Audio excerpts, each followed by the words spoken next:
Your MVP should be a small iteration. It should be one studio unit for what you want to execute 25 more times. Right? It should not be, I'm going to get a big ass house and then I'm going to do the least amount of work and hope that my guests are just blown away by it, because they won't be, nor will I.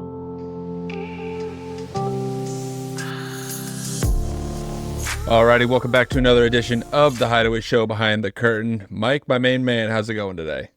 Pretty good, dude. I can't complain.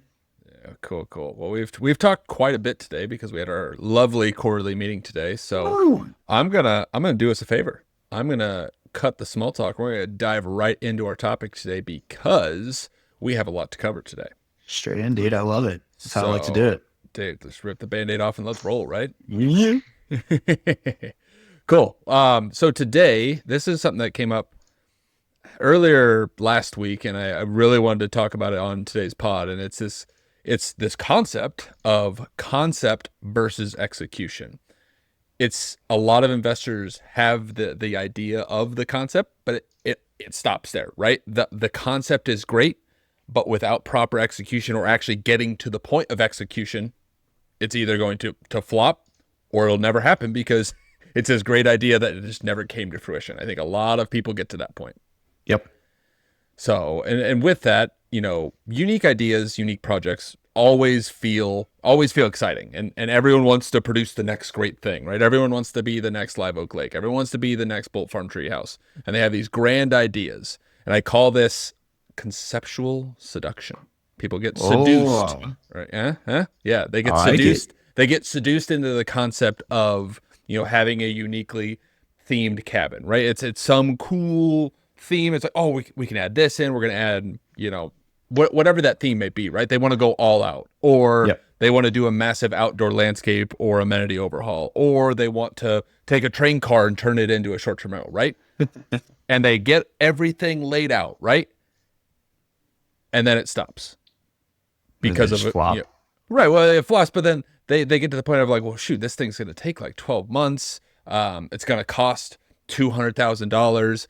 I got to have to find someone to do the landscaping. I have to find someone to do the amenities. I have to find someone to add, wallpaper, all these different things. Right. And people get to that point and they almost have this imposter syndrome, or they cut it in half. Right. They're like, well, shoot, I can't do that, but I can do half of this. Right. Yeah. Because I feel confident, or this should work. Right. If I cut everything in half, I can still probably produce the same revenue.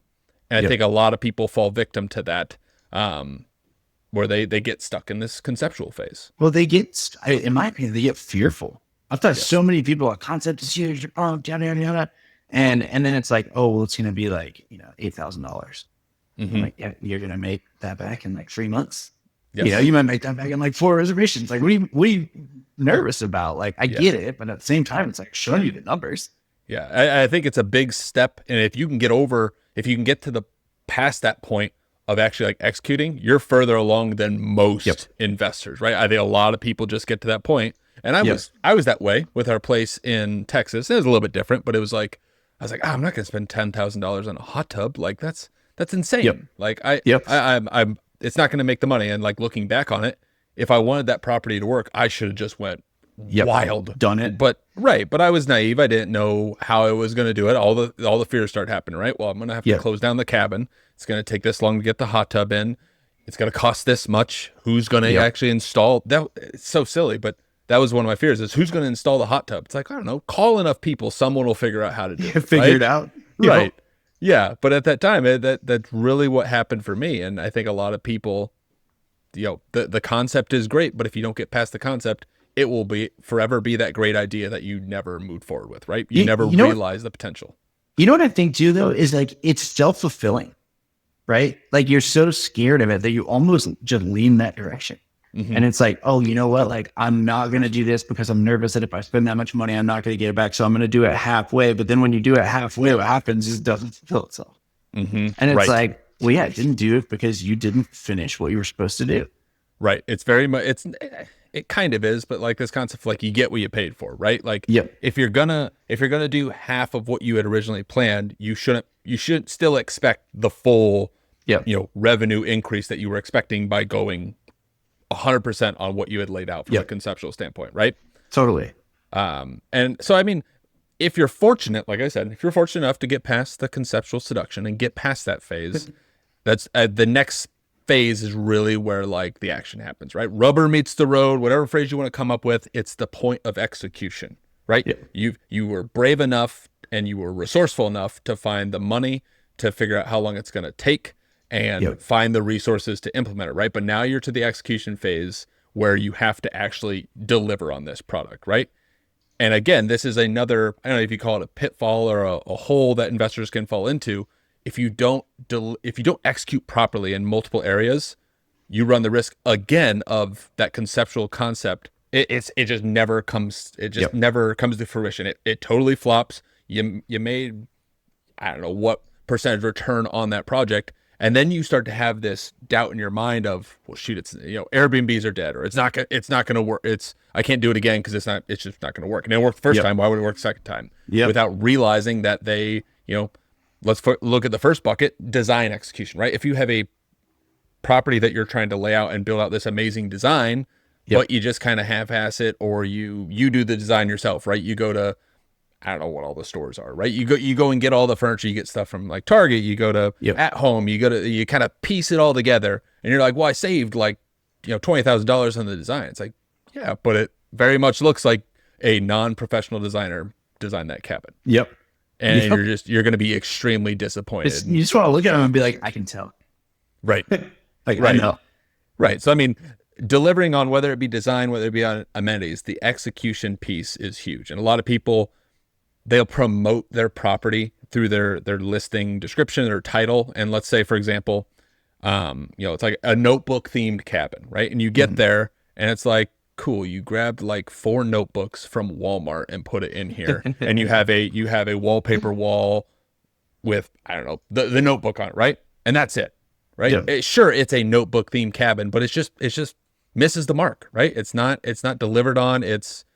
Guests are going to be underwhelmed when they get there, and they're not going to go out, and it's not going to have this viral coefficient we always talk about. They're not going to tell their friends. They're not going to tell their family members. They're not going to post about it on social media. They're going to go once and be like, great, lesson learned. I'm never going back to that cabin again. And there's also the chance they'll figure out you as the host, like, great, I'm never going to go stay with Mike again because the notebook cabin was not the notebook cabin at all. Wasn't even close, right? So that's one issue that you can run into. The other is operational execution. And I know you know a lot about this. The back end operations of a short-term rental is so critical. I mean, you may say it's one of the most important pieces because you can have the best designed property. You can have all the amenities in the world. But this is rarely, it doesn't happen, but let's say it does. You have a hot tub, you have no water in the hot tub, right? But Jordan, Mike, I executed on the hot tub. I have the hot tub. Great. But you didn't have the operations in place to have a team member fill the hot tub and have it prepared for the guests when they arrive. Right. So you have these expectations and this deliverable. Right. Yeah. And I mean, again, that leads to bad reviews that over time, your return on that will just continue to diminish because, maybe your cleaners are cutting corners. You're not responding to guests timely. You're not, if it's a notebook themed cabin and you tell, guests you're going to leave notebooks throughout the cabin and you don't do that, then might not be happy. You're not delivering on the product that they expected to get, right? So operational execution is huge. I think it's almost like it's the basics of like hospitality, which is definitely the industry that we're in, but it's also like at such a scale that like you better get it right. Right. It's not the matter of like, did you bring out the hamburger the correct way? Right. It's like all the things that go into it, and all the things have like multiple digits in the price tag. Right. Yeah. And it's not to say it's difficult, right? On the operations front, you just have to be dialed in and focused on it. You have to give it the attention it deserves. You have to spend time finding the right cleaner, having the right systems in place. Like how do you, we always talk about it. How do you want the guest to experience the property when they get there? What's that first impression you make? It sounds silly when we've talked about what's their reaction when they grab the door handle. May sound like a simple thing, but you're just building on that experience as they go through the property. 100%. So operational execution is one, and the marketing execution, right? You could have the greatest property with all the greatest amenities, and if no one knows about it, you have a cool property that you can brag to your friends and family about that no one goes and stays at. So what's the saying? Like, if your unique property exists in the woods and nobody knows about it, does your unique property actually exist in the woods? I mean, I feel like you may have made that up, but I love it. Maybe. It's a twist. There you go. No, but it's so true, right? Like, I think a lot of people, again, cool, Jordan, I crushed it on the design execution. The property's flawless. I got my operations dialed in. Great. Oh, shoot. We got to get this thing listed. Let me grab my phone and snap some photos real quick and get this property listed, right? Yep. You got to the finish line and you just kind of, like, you were 10 steps away from the finish line and you just kind of walked to the edge, right? You didn't cross the finish line. You didn't get all the way to the end and deliver on it. You didn't sprint through. You just kind of, you stopped. You half-assed it. Yeah. And so many people overlook that. And everyone, I think, today understands, yet people still don't do it, that high quality photos matter. But even more than that today, it's not just high quality photos, because now everyone's doing that. But it's how can you paint the picture of the experience through your listing through those photos. And lifestyle photography is one of those. And working with a photographer who captures unique moments of your property will allow you to do that. And I feel like there's like photographers that understand, like there's two really good photographers side by side. One that takes a picture of the place and one that captures the experience and the emotion. Right. And they could be the exact same quality photographer, editor, and all that, but the way they set it up, the way they stage it, the angles that they use, the people that they bring in, it's like completely different experience, and the results show. Right. And to be honest with you, we've worked with both of those types of photographer over time. And it's not to say one like one is wrong and one is right, but one will yield better results and return than the other. Right. Yep. There's a difference. So we talk about high quality photos.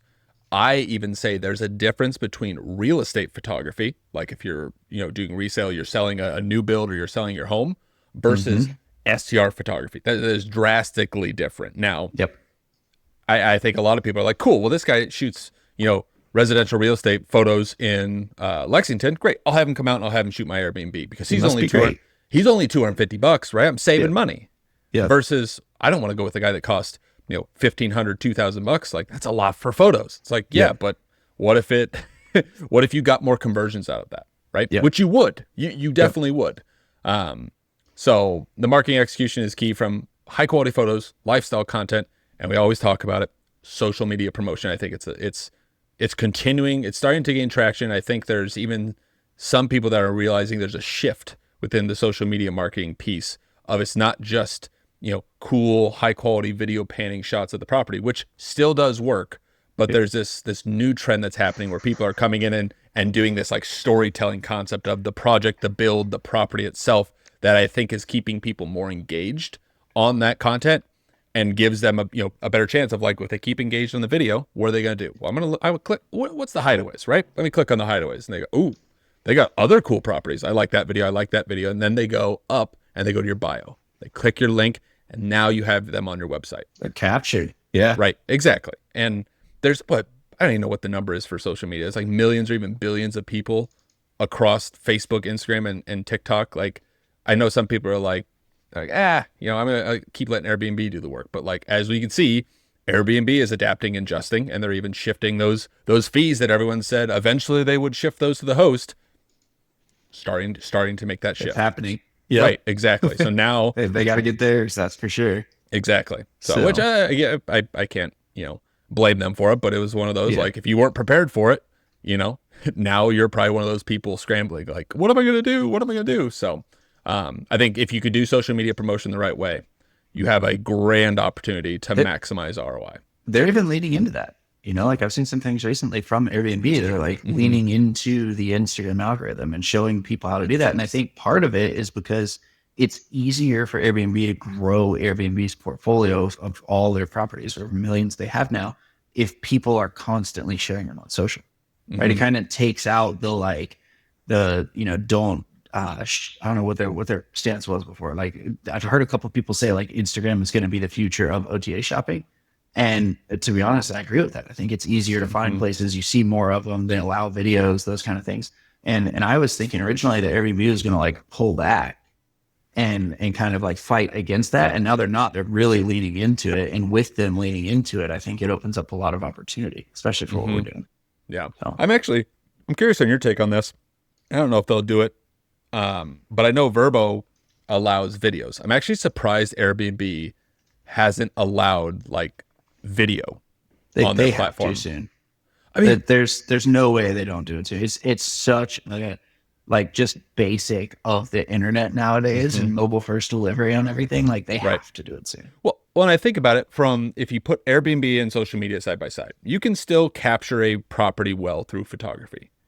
But it's a completely different experience when you have a video that's like, whether it's walking through the property, whether it's panning through rooms, it's just different because sometimes photography can mask a photo, right? It can take a picture of the beautiful part, but if there's a hideous thing behind it, right? You know, maybe we just saw that little property that I saw earlier, and I was like, oh, I actually drove past this the other day. And by past it, I meant I almost drove over it because it is so close to the road that like you would feel the cars driving by when you're in there, and none of the photos show that. Not a single one.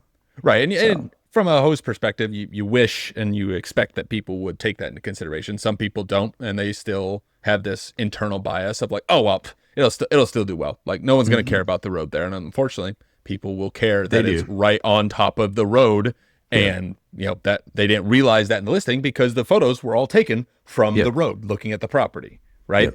But yeah, I agree. I think Airbnb over time will eventually allow video. But maybe not. Maybe I'm wrong on that. So yeah. Hey guys, real quick, just want to jump in here and say, if this show has been sparking ideas and helping you level up your short-term rental game, we would be so grateful if you drop us a 5-star review. It helps us and this show reach even more people who want to build wealth through unique, unforgettable stays, just like you. So thanks for being a listener. Now, back to the show. To that point, though, you mentioned, I actually thought you were going to bring up another property, but I want to compare two properties, and I'm not going to give too much specifics on them, but they're identical properties. All right. We talked about this earlier today, and they're two completely different markets. And I'd say 500 square feet. That they may be actually smaller than that, to be honest with you. They may be even closer to 300 or 400 square feet.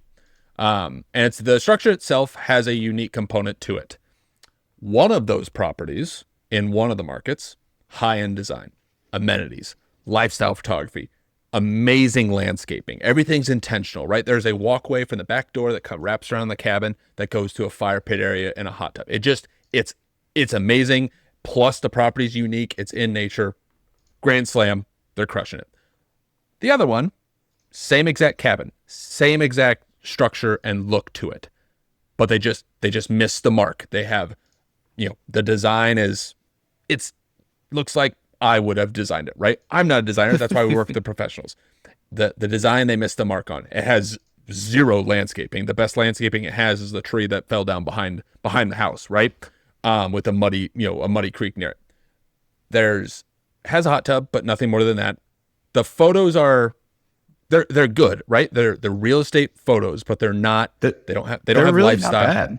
Yeah, I agree. They're really not bad, but they're not the ones. They don't do the job of capturing that attention, that first click. Exactly. Like, what? Yeah. It's stacking all these things on top of each other. So if you can tell from the first property, same structure, all these things that they're stacking on top of each other, right? High-end designed. And then they take the amenities. And then they have high-quality photos. And then they have lifestyle photos. And then they have proper landscaping, right? They all compound on top of each other and make that property better and better and better. Versus the other property is either staying, flat or even going down, where it's like, there's no real landscaping. There's a hot tub, but that's about it. The photos are good, but not great. There's no lifestyle photos. It's just, it kind of misses the mark. And you look at those calendars and you look at those average nightly rates. One of those properties is doing, on average, $750 a night and is booked basically through the end of the year, right? There may be a few openings, but pretty much end of the year, they're booked out. Yep. The other one, I think, maybe had one reservation in October. And in a market where, October should be completely full by now. Right. And I look at that and it's, I asked the question of like, is it that type of property, right? That type of structure? Is it just not as enticing as, they think it would be? And I don't think it's the case. I think it comes down to this point of execution, right? One investor properly executed on it. They went all in. And they delivered on all the components of design, amenities, landscaping, and photos. The other, but it's also like they did it perfect. They didn't skip on. There's not a single thing in the image. Like we were actually looking at this designer the other day, and I was like, the design looks great, what the people didn't do was like fix the properties. And the further that you look at the properties, the more you find. And when we go to this one that you're talking about, that's doing the $700-800 a night, that there's nothing. You look at it and you're like, it is perfect. It is, I would eat off the floor. It's so clean. The photos are perfect. The design is perfect. The landscape is perfect. The execution is perfect, like all the way through. Yeah. And I'm sure it is just night and day. Yeah. And I'm sure their operations are, dialed in. Granted, they have multiple properties, but their operations are dialed in. They know what they're getting when people get there. If the photos show 2 towels, on the bed, placed a certain way, I don't know if you put chocolates on top, whatever they do, right? When the guest walks through the door, you bet that bed looks exactly like it did in the photos when they walk through that door, because their operations are so dialed in. And I'm not saying the other one isn't, but for sure the one that's crushing it, they're not skimping on that front, right? Everything's 100%. Good to go. So, so with that, takeaways with this, because I think so many people, like we said, get stuck with the idea. And they have this grand idea that they tell everyone about that they're going to do. And then they're like, I'm going to do it next week. And then something comes up. And then the imposter syndrome starts setting in. And they never do anything about it. Or they're like, I'm going to do like a third of it and test it out, right? And then it just doesn't pan out and nothing happens. So, first thing, start by validating your concept. And the biggest thing, from Mike and I having done this before and been down this road, don't be intimidated by time, by price, or where the heck you're going to find the resources to do the work, right? With enough calls and enough, reach out to people, you will find, if you're in need of money, you'll be able to find the money. If you're worried about the time, you'll be able to solve the time issue. If you're worried about who's going to install the hot tub or install the wallpaper, if you make enough calls, you'll find someone, right? So don't be intimidated by that. And then from there is plan the execution. So, look into all the details, top to bottom, inside and out. Look at the budget. Look at the timeline. Figure out who your contractors are going to be, who's going to do the design. What's the design going to be? Look at the guest experience and journey, right? We talk about this as they drive up on the property. What do you want them to experience? What do you want them to see? What should the lighting be like? What should the cabin temperature be set to? All of these different components. The third thing, we talked about operations. Dial in your operations. Don't drop the ball here. Make sure your operations are rock solid.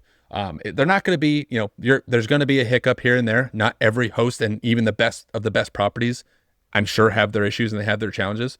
But don't skimp and don't overlook the operations piece. It's a good opportunity to make sure what you're putting in place.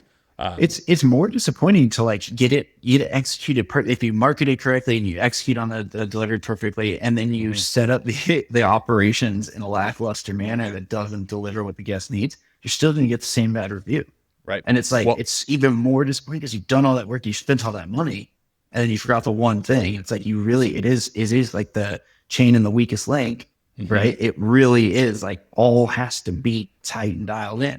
Well, perfect example, and I'm not going to name properties, but we've seen properties before that were like, it is an immaculate property, right? It's gorgeous. It was actually in our market. Great property, had a few outdoor amenities, but then you go and you look at the profile and like the star ratings on even the direct booking side, it was like 4.6, 4.7. And to me, it's like you had the golden product. You had it right there. And then you got to the operations piece and you didn't really care about the customer service piece. You didn't think enough to tell the cleaners to leave enough toilet paper out.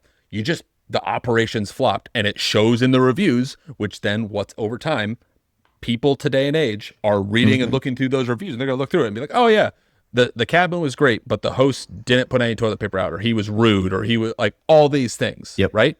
Those begin to stack up, and even the greatest idea with poor operations back up, and even the greatest idea with 100%. So maybe it's the easiest thing to like. I'd say it's the easiest to fix, in my opinion. You don't have to move the house. You don't have to redesign the whole thing. You have to train your team, but it's also the easiest thing to just get right out of the gate, right? Explain it to the team. Tell them what your expectations are. Be super clear. Go through it 15 times. Be there. Like, we're there frequently at our properties to make sure that like, this week I need to be on site to train everybody and make sure that they understand it, make sure it's delivered correctly. So, yeah. And it's, again, you're going to adapt, you're going to adjust, you're going to run into hiccups along the way. It's not going to be perfect, but at least if you give it the attention it deserves, you stand a chance to course correct it as you move forward. So, the fourth one, we talk about it, market the right way, high quality photos, high quality videos. It's an absolute must. Promote on social media, even if you are terrible today and it's you doing it, coming from someone who was terrible at it and has gotten better over time with the help of other people, surrounding me. But it start with something, right? Start promoting on social and grow over time and build those connections with influencers, content creators. If you post enough, people start to recognize your brand and people will start to reach out to you. So, and also don't forget, grow your email list, maximize your repeat guests. I think a lot of people are always focused on getting people in the door, but then it's just a pipeline of people going out the door and not coming back, right? You want them to circle all the way around and come back to your property again versus just always trying to find more and more, first time guests to come stay with you. And the last one, and I think this one is key, is measure and adapt. Okay, great. I executed on it, got my property, got my operations in place. I'm done, right? Wrong. You need to take into sorry, that was brutal. But you need to take into consideration feedback, right? You're going to hear from people that are actually staying there and experiencing it, and they're going to give you honest and raw feedback and say like, hey, either it's great, it's flawless, you don't need to do anything, or like, hey, it was great. Would be awesome if you added a sauna, if you added steps from the front that went around to the hot tub. It may seem like simple things, but when that feedback comes in, don't just gloss over it and don't ignore it, right? Your guests that are staying with you are telling you like, hey, if you do this, it would be perfect. It would be better. It would improve the experience, right? So listen to that and implement that, or plan, figure out a plan to implement it eventually. So with that conceptual seduction. I like the name. You like that? Conceptual seduction is I have to be careful how loud I say that. My wife's gonna be like, "Who you talking to?" It's true, and I mean, I think the gist of it is like it's a variation of the grass is always green, right? Where it's like, oh, you're like looking at this thing, but you don't know what goes into it. And I will tell you, it's the most, it's like reminiscent of the marketing industry, where we used to set up people in the marketing industry and we would say like, we need these videos and this copy and all these different things. And like, absolutely, we'll get it for you, right? Same thing for this. We're going to set it up perfect and we're going to do this. We're going to hire these people. And then you get into it and it's like, oh, that's work, right? Same thing as the grass is always greener. You get there and all of a sudden it's like, this isn't as glorious as I thought it was going to be. You know, it takes work. It takes money. It takes time. There's obstacles. There's a reason why the people that are doing it well are the only people that are doing it well. Right. So you get there and you're like, oh, wow. And then what happens with people that we've worked with is they always start to like tear off, right? Whether it's that it's either more work than they expected, more money than they expected, more time than they expected, or they just start to lose sight of the end result. And I think that's what's brought them back when we've been talking to them is, hey, I see where you're going. I see the exhaustion. I see that it's defeating at certain instances, right? Let's look again at the target. Right. Because I can show you one that didn't execute correctly. I can show you one that did, and you want to be in that camp. Right. But what you need to do is power through the last 20%. Right. Don't give up here. And if you do it, like we have property, we own properties on both sides. We have properties that didn't follow all the way through that we did years ago. And then we have our new properties where we're like, oh no, I know that it's going to get there if I stay the course. Right. And I'm like going to do this all the way through. And there are reservations that come in today. And my first thought is, oh, I was going to put a cap on that because I didn't think anybody would book it for that amount. And they did. And I'm like, well, who am I to decide what they can pay? Right.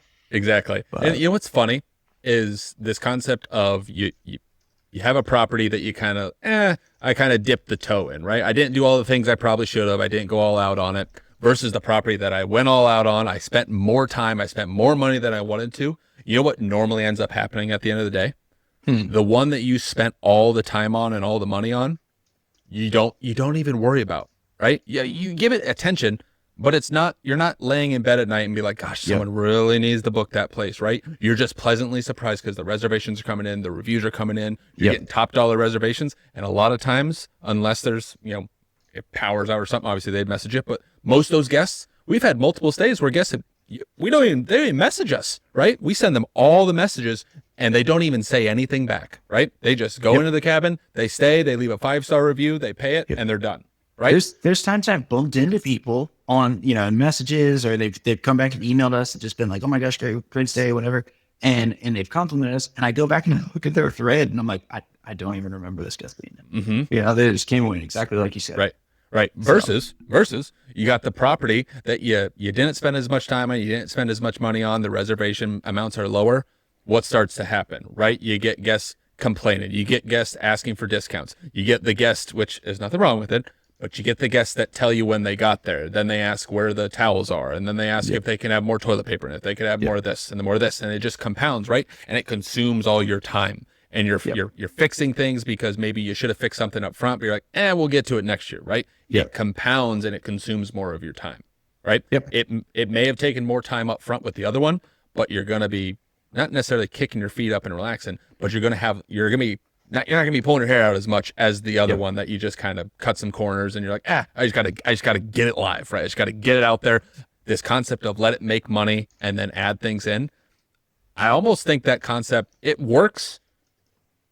Kind of. It's a straight path to failure. Right. I told a guy that the other day. He's like, well, if we're not, his exact words were, we're balling on a budget. So we're not trying to like go all out until it starts to pay for itself. Well, I walked the house, right? It's a 7,000 square foot house. If you're balling on a budget, go get a different place. Because that place, just to get it operational, is going to be $1 million. I was like, if you don't have unlimited funds, do not get this property. And I told him, I was like, my suggestion to you is if you're not going to do the whole thing, find another place. Because what you're going to get in and you're going to get it to the MVP, right? And MVP doesn't work in this space. Your MVP should be a small iteration. It should be one studio unit for what you want to execute 25 more times, right? It should not be, I'm going to get a big ass house and then I'm going to do the least amount of work and hope that my guests are just blown away by it, because they won't be, nor will I.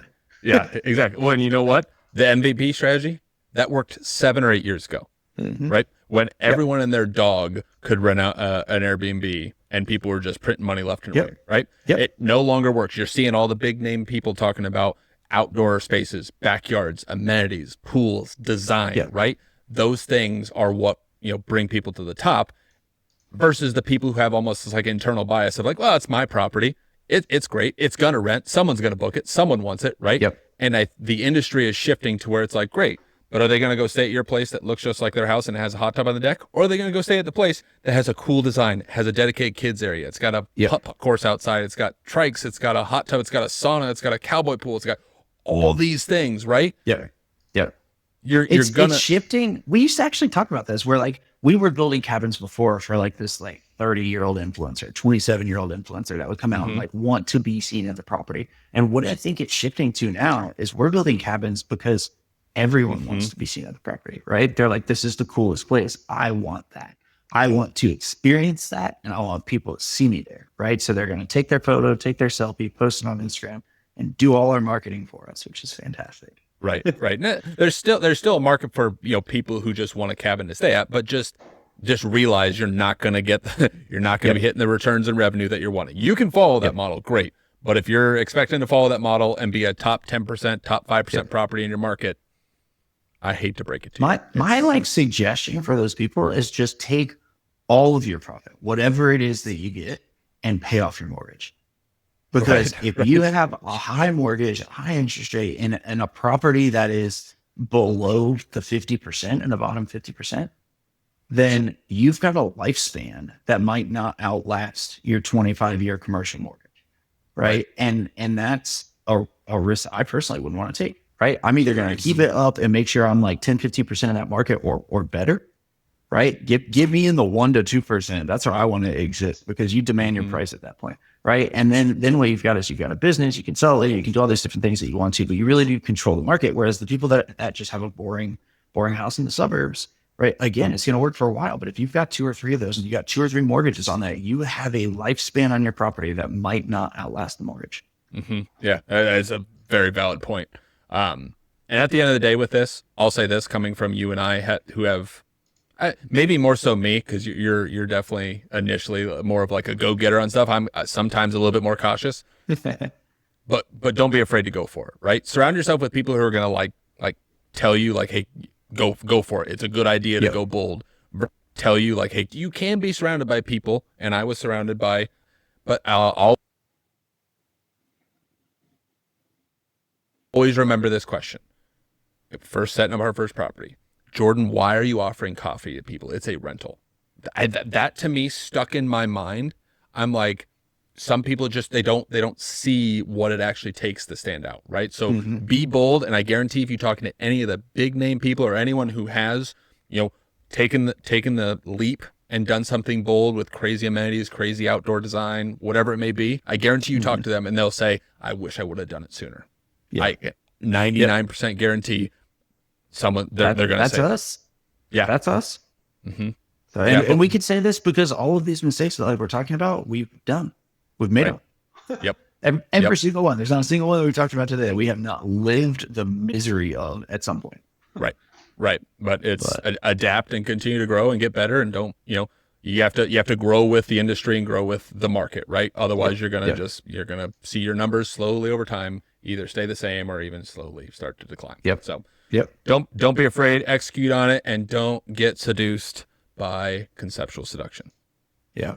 I think I used seduction too much there. So no, it's good. I got the brain fog. I got the brain fog heading in the end of the day here, Mike. So I'm gonna put a bow on this podcast for today. We are unfortunately not gonna do the Would You Book It segment. So what that means for everyone that's listening is next week, tune in, because it's going to be 2 incredible Would You Book It properties to make up for the fact that we can't do the one this week. So I love it. You good with that challenge? I'm good with that. You're always up for a challenge. So, well, cool. All right. That does it. Another amazing episode of the Hideaways Show, Behind the Curtain edition. I'm Jordan Holmes. He's Mike Sebastian. Until next time, take care, everyone.